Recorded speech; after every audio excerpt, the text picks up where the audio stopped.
these chops are going to take over the meta. Okay, maybe not quite that pig we were just looking at, but sort of, because we're going to get to it in a second here, because it's not actually a 4 cost, but we have Spider Ham, which is going to be the next card released in Marvel Snap this upcoming Tuesday.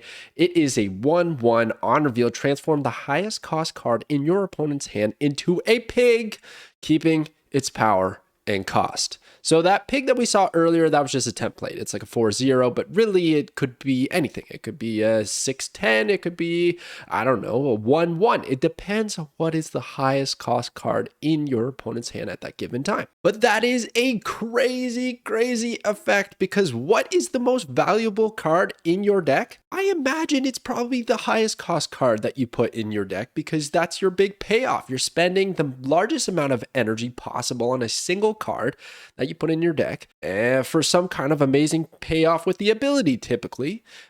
Sometimes maybe just for the power. We're going to get to that as well.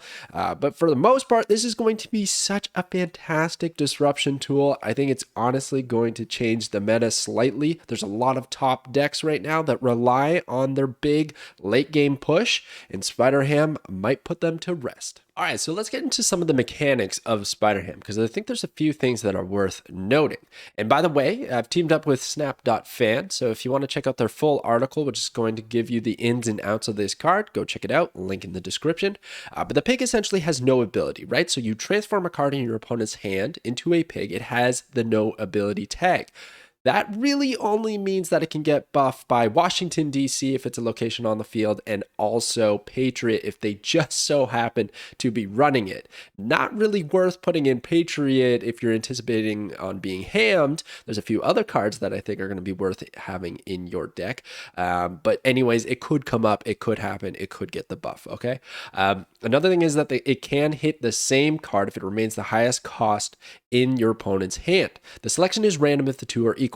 So a very easy example of this is if your opponent has Magneto in their hand and a bunch of, I don't know, 1, 2, 3 drops, right? So you're gonna ham the Magneto, which is great, right? Now it's a 6/12, it's just chilling there.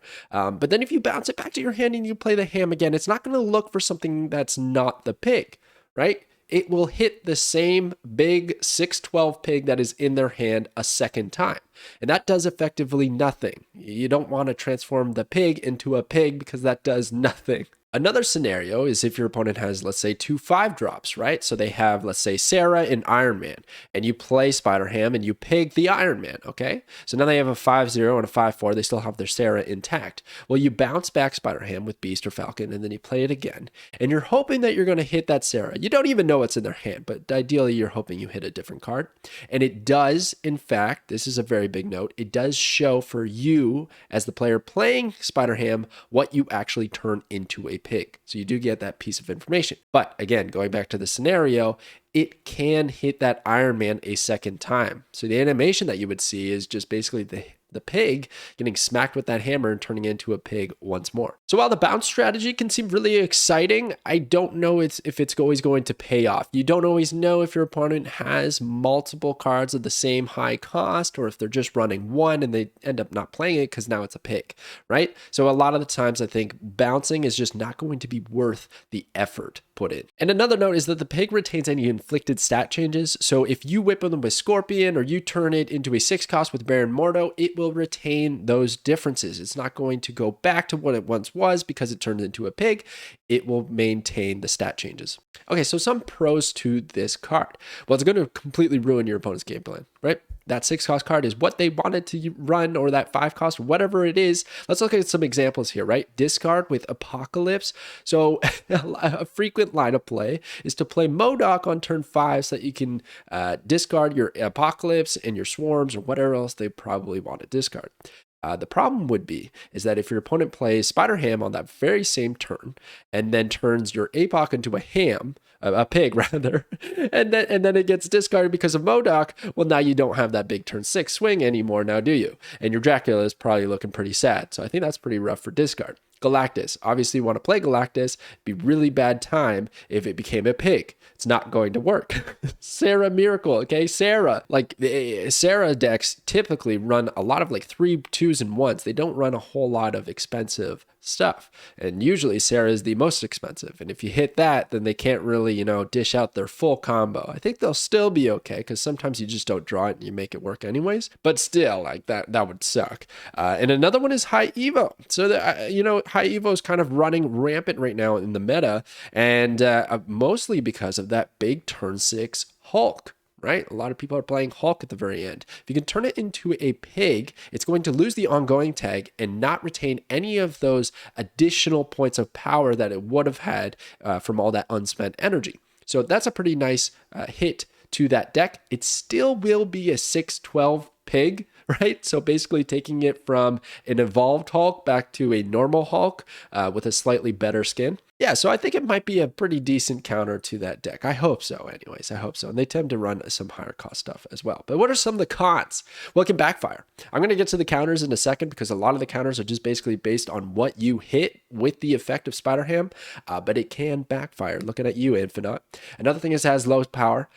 Typically with a 1 cost, you want 2 power, but it has a really good ability, so it's offset to 1/1. I think that's totally fair. Nobody's complaining about that. Nobody needs power on this card. It's doing its job without that power compensation, okay?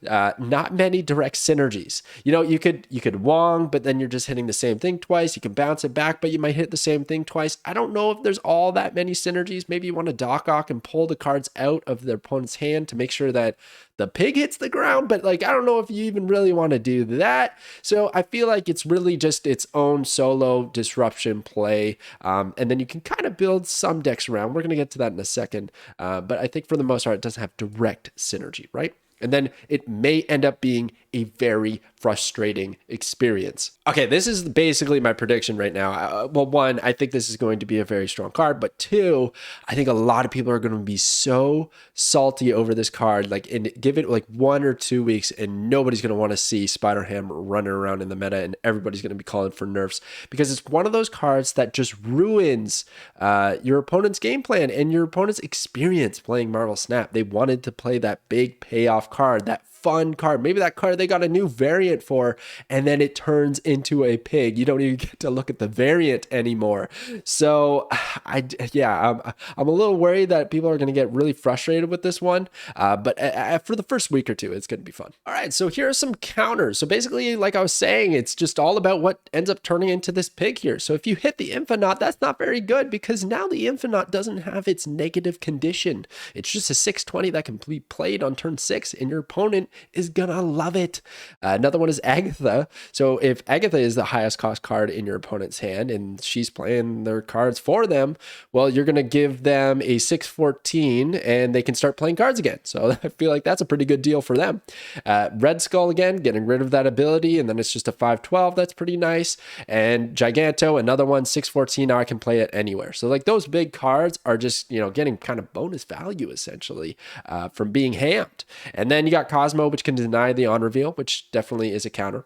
But the more interesting one to me is Wave. So you might be thinking with Wave, couldn't that be a synergistic card because it turns everybody's cards into 4, and then I could hit something different from what I've already previously hit with Spider-Ham when I bounce it back or something along those lines, right? Well, the reason I think it's a bit of a counter is because maybe they have a bunch of 1-drops that they actually don't care if they get Spider-Hammed, and then all of a sudden, you're not hitting that big 6 cost card, you're hitting that 1-drop because of the Wave, making it all even. Not to mention, you would have to play Spider-Ham on the turn of Wave. So you're basically playing a 4/1, hoping that you hit a good card, and that just overall does not seem like a good time. Now, there is a very nasty combo, I think, with these cards in tandem working together, but I could see it where people start putting in Wave to avoid having their 6-drop hit by Spider-Ham, because again, I think the best turn to play Spider-Ham is turn 5, because you could snap on turn 5, maybe get some extra cubes leading into that final turn, and you're probably for sure going to hit your opponent's most valuable card. Whereas if you do it a little bit too soon, maybe you don't hit that card that's going to swing the game in your favor. All right, so some key synergies. So you can look at Baron Mordo as being a pretty good synergy because you can then put another 6-cost card in their hand, and then, if you're doing the bounce strategy, you put it back out on the board and you ham them once more, and then they got 2 pigs in the hand, so that's all right. Maybe that's worth it. White Queen is fantastic because you get to see what your opponent's highest cost card is. So you know what you're going to ham, and that's great. And just like I was was saying before, you want to play Spider-Ham on turn 5, ideally, in my mind. So if you're playing White Queen on curve, then that just sets you up for knowing what you're going to hit, and it's happy days. Beast, again, going back to the Baron Mordo reasons, it kind of falls in line with Falcon as well. I could have put him here, but basically just bouncing back the ham to play it a second time. Master Mold I have here because basically if there's a deck where you could just kind of break your opponent's hand with like Black Widow, Master Mold, using Spider-Ham, you know, just making it really rough for them to want to play cards. You can throw in Scorpion, I suppose. And then Leader. So I really want to talk about Leader, and that's going to go into the Pork Control deck list. Now, all these deck lists are going to be on snap.fan, and I'll have the links in the description below. We're also going to have a few bonus lists and some other details to get you guys excited about Spider-Ham and theory crafting some sweet decks. But here's a couple general ideas I have, and the Leader one I think is really exciting. So basically my idea here is that on turn 5, I play Wave and Spider-Ham. The turn order matters, so you have to play Spider-Ham first because you're going to turn your opponent's highest cost card into a pig. Great.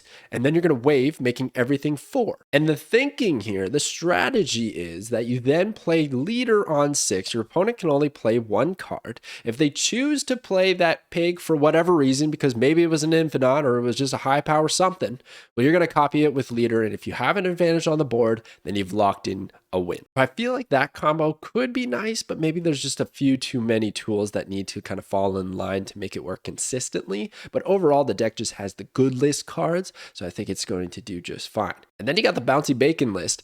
So this is basically just, you know, typical bounce deck. You got the Hit Monkey, we got Kitty Pride, and then we're going to use that Spider-Ham multiple times to try and get multiple pigs into their hand. I don't know if it's going to work out that well. I could see this card being easily cut in that list, but hey, it's a 1-drop, so it doesn't really hurt all that much. And then you got Infinity Hams. This is running Thanos, so we're using a bunch of stones, and the idea is to use Lockjaw. I think Lockjaw is actually going to be one of the best ways to cheat this card out because I get to swing it back to the deck for maybe like one of these cards, Infinite or Giganto or something like that, which is great value. I also get to pig my opponent's hand, and then I might draw it again and I can play it again and pig something else if they happen to play that card, right? Or just cycle again with a Lockjaw. So I feel like that is a super strong list, but I have a feeling that Lockjaw might get changed in the foreseeable future just because of high Evo and how it's doing so well. Okay, and that's going to do it for me. So definitely go check out snap.fan. They're going to have this video posted there in an article that's going to have the deck list and a few extra details. If you want those links, they're going to be in the description below. Let me know in the comments below if you are going to pick up Spider-Ham. I think it's fantastic that this card costs 3,000 tokens. This is the first card to ever be released at Series-4 Direct, and I think that is awesome. So anyways, thank you so much for watching, and I'll catch you guys next time.